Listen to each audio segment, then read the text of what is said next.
Hey everybody, I don't know actually how much time I have on this recording because I tend to not record from YouTube, but I'd woken up and I was listening to some YouTube videos today, and I wanted to I just woke up in a very sharing mood today. And although excuse me for doing it while in a video, but although I've done this before by way of interviews, I realized that I had not shared a video of my own journey out of the church system. I've done it by audio and I've done it by interviews, but never, by YouTube video. So I wanted to do that today. I was just thinking about this because I woke up and I was listening to a couple of other wonderful ladies on YouTube sharing their stories. They were actually talking about exiting the Jehovah's Witness organized religion. And for me, it would be the exiting of Christianity, I'm going to say Christianity, because even though the church I was in for 12 years was considered themselves non-denominational, so much of the culture and everything reminded me of Christianity as well, because I grew up in a Christian church. Then my family stopped going to church at all. Then later on, I decided to go back to church, and I started in the church of my upbringing. And there was some hypocrisy there, so I left there, didn't go back to church for a while, and then ended up going to what was considered to be a seventh. We weren't considered, what do they call it? Seventh-day Adventist. We weren't. They didn't consider themselves that, but we kept the Sabbath day, and we eventually started doing all the feast days and all of that type of stuff.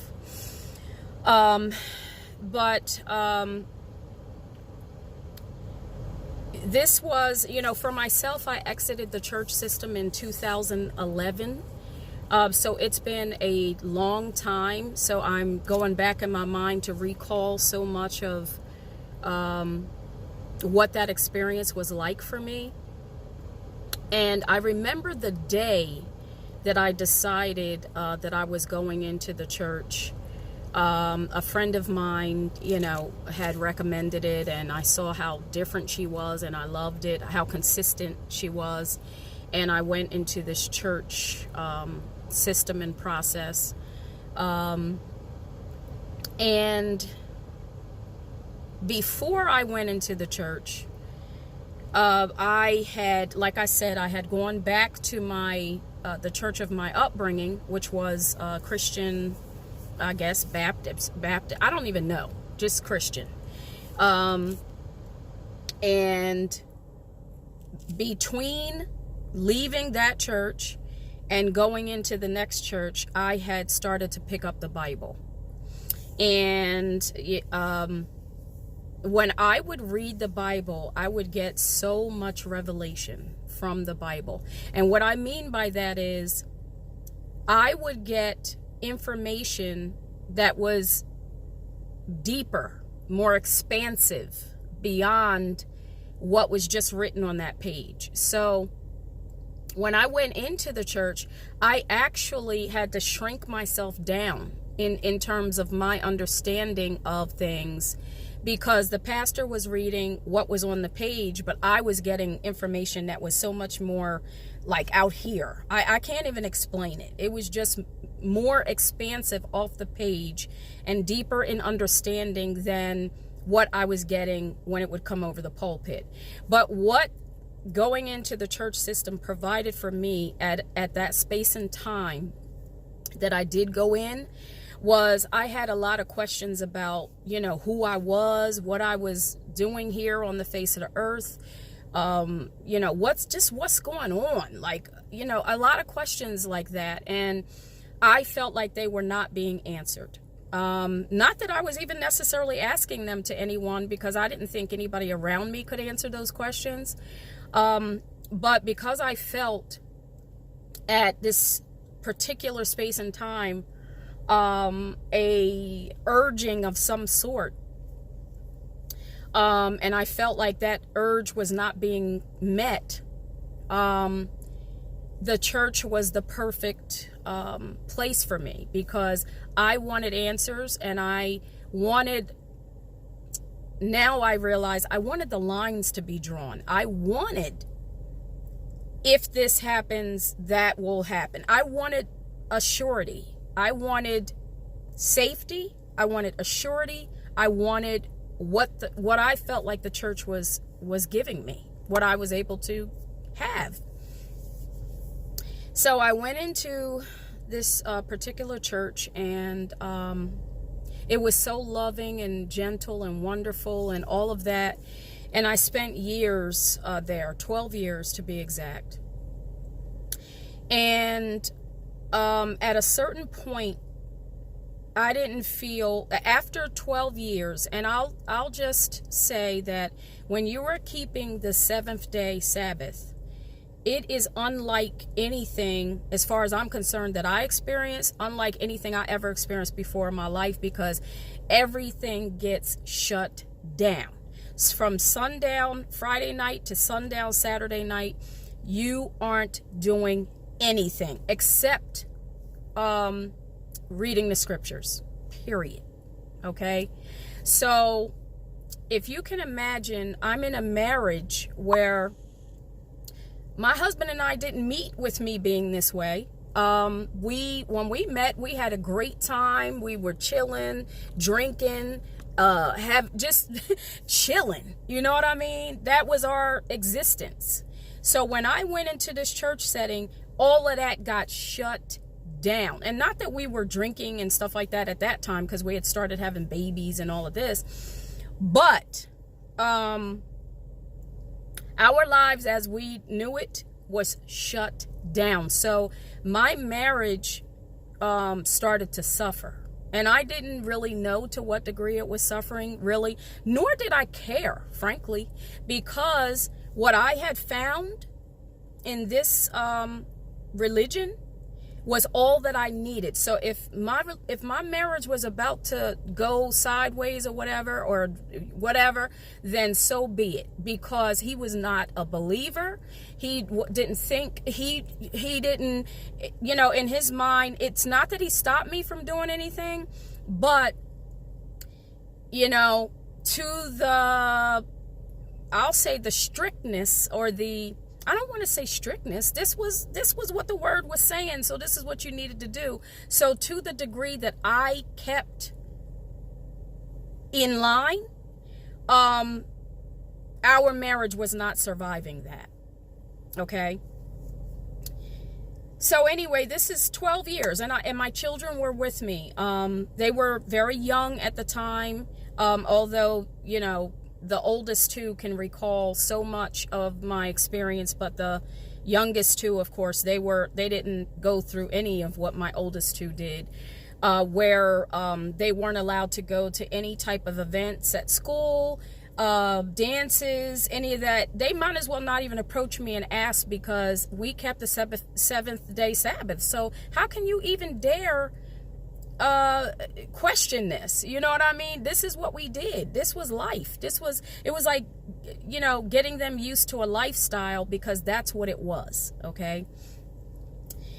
So anyway, as time went on, and I started to notice certain things, but more importantly, my heart just started to be pricked by certain things. Number one was my marriage. God couldn't possibly. Now, we called him Yahweh, Yeshua. So we were my congregation, my church, okay? we were the chosen, okay? We were the chosen of the chosiest chosen, okay? Because not only did we not say God, we knew the name, okay? We knew the name. God's name is Yahweh, and his son is Yeshua Messiah. And, you know, we were into all of that. So as far as we were concerned, like I said, we were the chosen of the chosiest chosen of the chosen, okay? So don't get it twisted, okay? But I just couldn't imagine at some point, you know, in my processing at some point, that Yahweh, God, would want my marriage just destroyed. I just couldn't imagine it. Now, that was just one piece of what was happening. And at the same time, I was feeling for lack of a better way of saying it, a calling back to myself, which I hadn't had prior to going into well, I was a strong individual before going into the church, and that just got completely stripped away, meaning I allowed that because, you know, I felt that I was one of those dominant females. I felt that, you know, maybe I needed to be more subdued, you know. And so the position of the church and my feeling about it, in my, you know, weaker state of everything, just understanding all of it, the church played its part in assisting me with further believing what I was thinking at that time. But when I started getting a calling back to myself, and I can't explain that, it was just a little prick in the heart, like something's not right. Something's not right. And things just started feeling less like God and more like people. Like I was dealing with people. These are people. Like, what's going on here? You know, that type of thing. Little by little, I started to just not accept what I had accepted so readily all those years. And so I remember the day that I woke up. I'll say woke up because it's so much. I'll say woke up because that's what everybody says.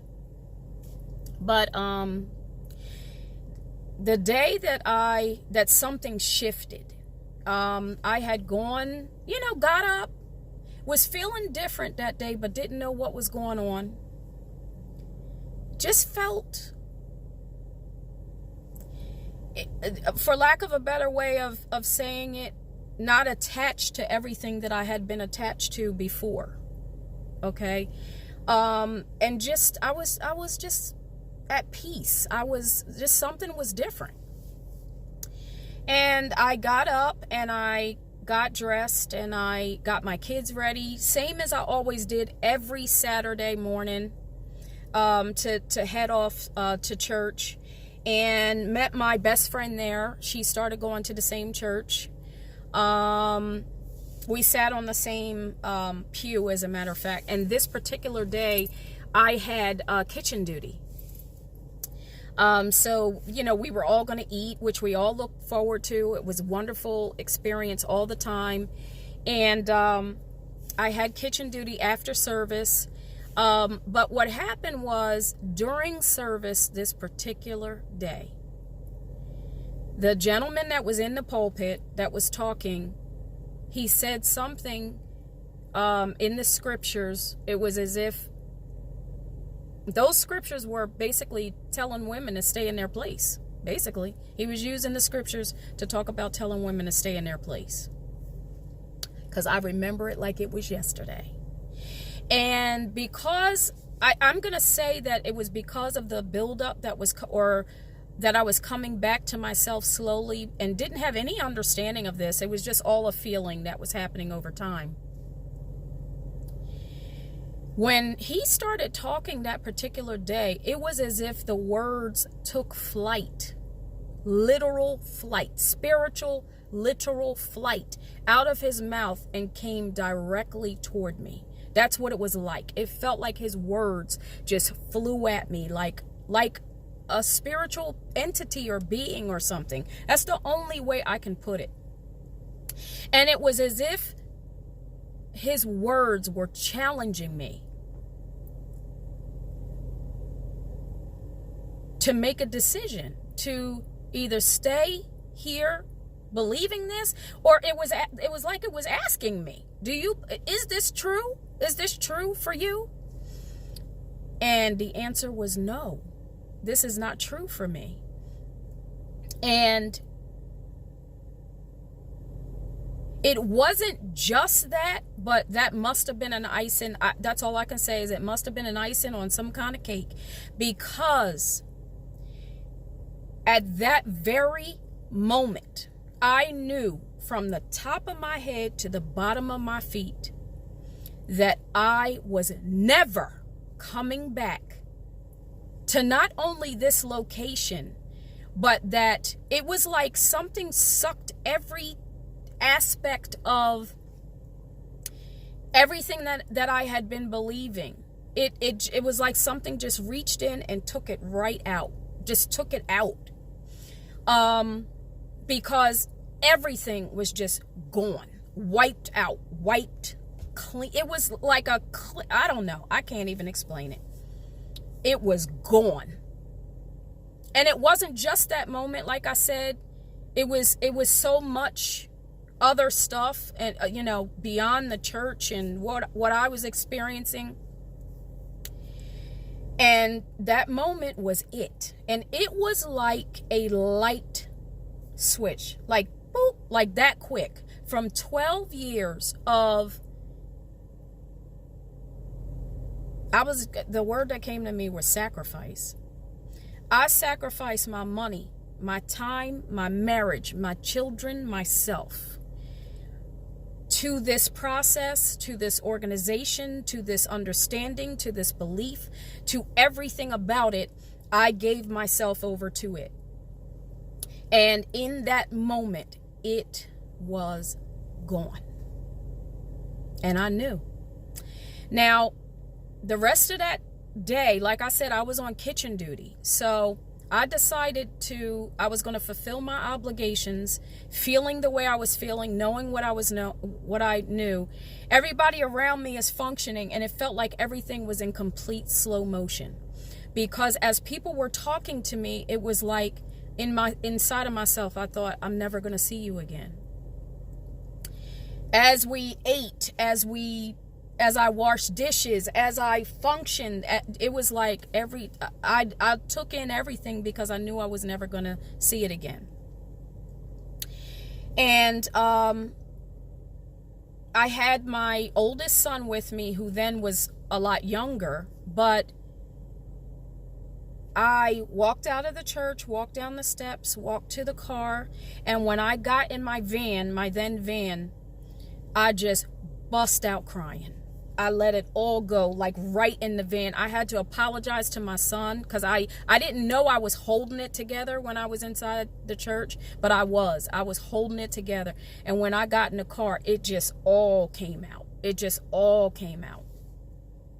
So I had to apologize to my son for what was happening. I tried to express what was happening. I really couldn't.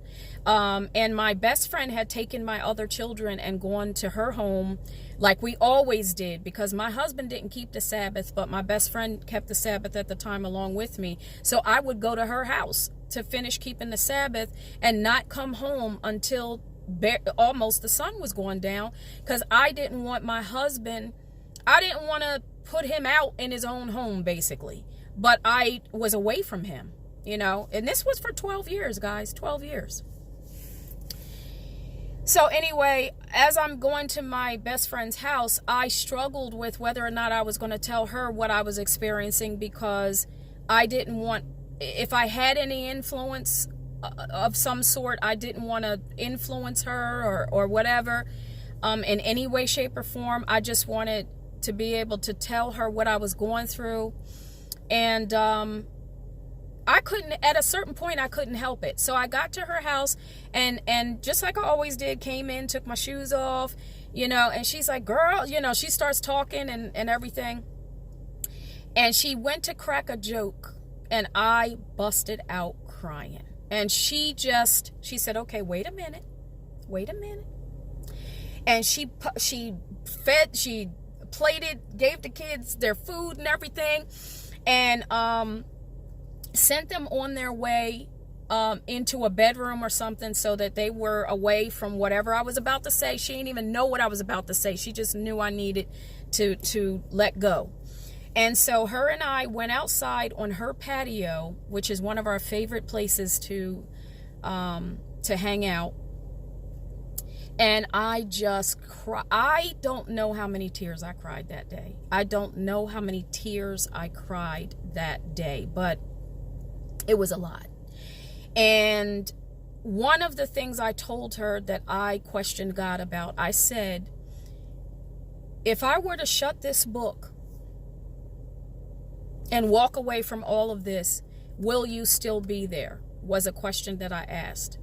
And the answer that I got, which now I know was me speaking to me,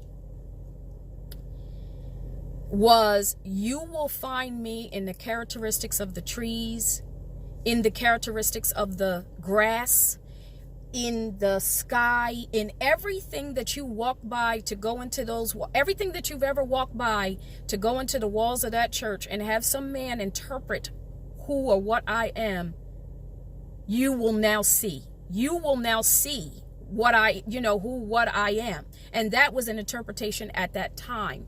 So I believe also that for spaces and time that we're prepared, it's like perception.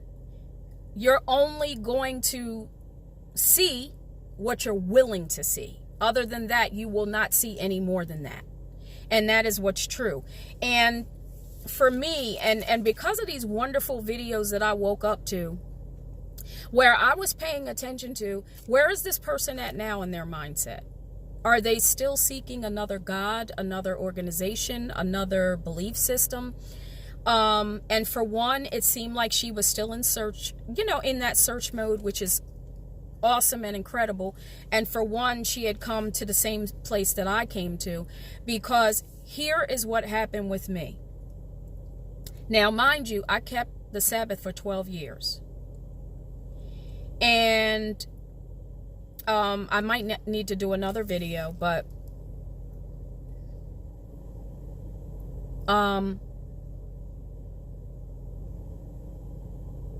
yeah, I'll definitely need to do another video. What I came to understand was, wait a minute, what just happened? What just happened? How did this happen? How did I go from 12 years of literally every day, all day, of I didn't want to touch nothing but the Bible. Whenever anybody's speaking to me, I'm processing what you're saying first through the Bible. I bet you might as well not have even existed, because I got to process what you're saying through the scriptures, through doctrine, through all of that first before I can even hear anything that you're saying. So it ain't about you. You know what I mean? You an individual? No. And so I'm losing my train of thought a little bit. And I was saying, what just happened? What just occurred? What just took place? How could I possibly have been in this space of understanding, of believing, of perception, of action, of everybody around me believing and thinking and all of that the same as me? And 1 minute, it's way deeper than this, but 1 minute I'm there and the next minute I'm not. 1 minute I'm filled with all of this information and all of this, and the next minute I'm not. But it wasn't a minute, it was 12 years. How could that happen? And what that eventually led me to was something bigger, deeper, greater, because I said, you can't study a thing from the same space it's on. So like a lot of people want to come at people to try to prove scripture that person doesn't believe in with the scripture, which you're not going to be able to do with someone who doesn't read scripture or respect it. If they don't read or respect it, you can't come at them with it. I never understood that, but okay, whatever. To everybody, to each his own about that.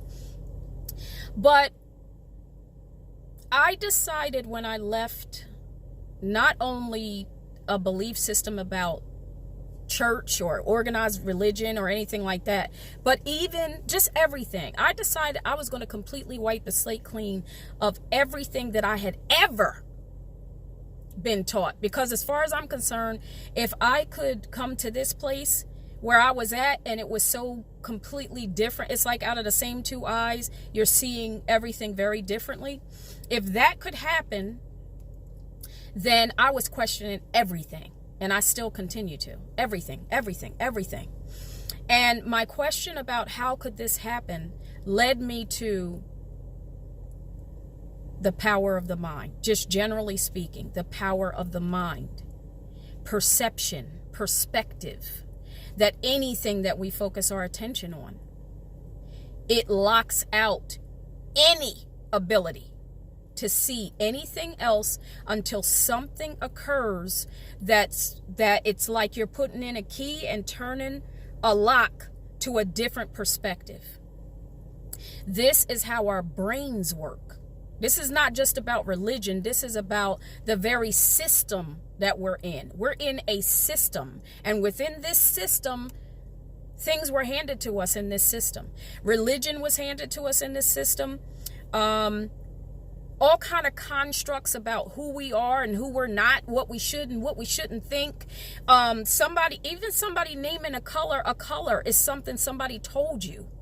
Every single solitary thing in this system was handed to us. There is nothing about this system that is real or true. There's nothing about it. Not a damn thing. Nothing. The only thing that's true about this system is what you believe to be true in that moment, because you have the power. You and I, this is how this happened, because you and I have the power. We're the ones with the power. We're the God self. Because it takes you and me to even believe there's a God. If you didn't believe it, then no God would exist. If you lived in another country, based on your being born there, you would believe in that God. If you were born in Pakistan or whatever, you'd believe that about that God. If you were born in Italy, you'd believe about that God. So it depends on where you're even located, what God you're going to serve. And you're going to do it without question. And that's that right there, without question, without being able to question, without ever having the opportunity to question, because you were born into something that person before them was born into, and that person before them was born into, and that person before them was born into, is how we all get straight indoctrinated. From religion to politics to the construct of what a male and I ain't even going to get into that. But all of it's constructs, all of it. And we're taught everything. So that's where things have led me. And so before I get caught up in anything, any belief about something, I always take the aerial view above that thing. So if people are arguing over politics, I go above politics. If people are arguing over education, I go above education. Well, who created that system to begin with? What's going on? What's going on with that? Because it takes critical thinking to understand, to even begin to understand who we are as human beings. The fact that I have had it happen so many times in my life, and what I just shared with you is an example that no sooner than I think a different thought about something, my reality changes around me. Why? Because I'm filtering the information in based on that reality. So anyway, I just wanted to stop by and share this with whomever is interested, because I just think it's important to keep having this conversation, keep talking about the things that are going to cause people to critically stop and think about where they're at. And also, if anyone feels trapped by something, to understand that you really aren't. It's just a perception. And one of the ladies was talking about the shunning that can occur when you have left the church system. That actually did happen to me. My cousin, who I spoke to every day, because in her mind, I guess it was because we had a like mindset.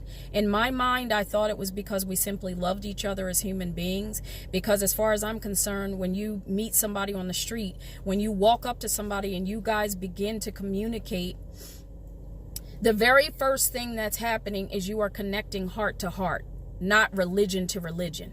So when I meet people and I'm talking to them, I am connecting to the heart of that individual, and they are connecting to the heart of me. It's not until we start talking about all the things that divide that a division starts to occur, because these are the things that divide people.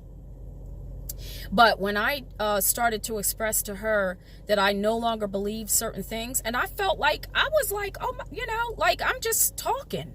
But when she said, wait a minute, so we have a fundamental difference in belief? And I said, well, yeah. And she said, then we can no longer talk. And that was it. We haven't talked since, and that was years ago. And that was just one cousin. I did hear, and I don't know if this is true or not, but other people that started exiting the church at the same time, around the same time I did. The girl who I had, who recommended the church to me, she had been going from the church well before I left, and I really didn't notice it. But then I look around me and I'm like, oh shoot, like a lot of people left the church, the organized church system. Now, it doesn't mean that they believe what I believe, but they've gone on their various ways to live their lives however they are living them. But the shunning part is real. I heard one person talking about Jehovah's Witness and the shunning that is possible, or that they put you through with that. That happens with every single solitary religion. If you were a part of that bad boy for a long time and your family members believe this, that, and the other about that religion, and you start talking something different than what they understand, you are looked upon as some negative force that has come to try and do this, that, and the other. And my question is, your God can't stand up to little old me? Little old me? Like, my opinion?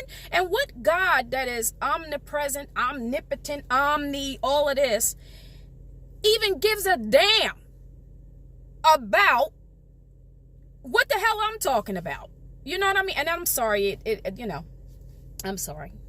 It just, common sense to me would tell you that basically, if I was going to be struck off the face of this earth because I didn't believe in a God, it would have happened a long time ago. And not by the hands of a man. It would have happened by that being who just so desperately needs me to believe in it in order for it to exist. Because that's the truth. It does need me to believe in it. It does need me. It does. It needs you. It needs me to believe in it for it to exist. But anyway, I just wanted to share my story. Like I said, I've shared it on audio. I've shared it on interviews, but never like this. So anyway, I just wanted to share. That's it. Bye.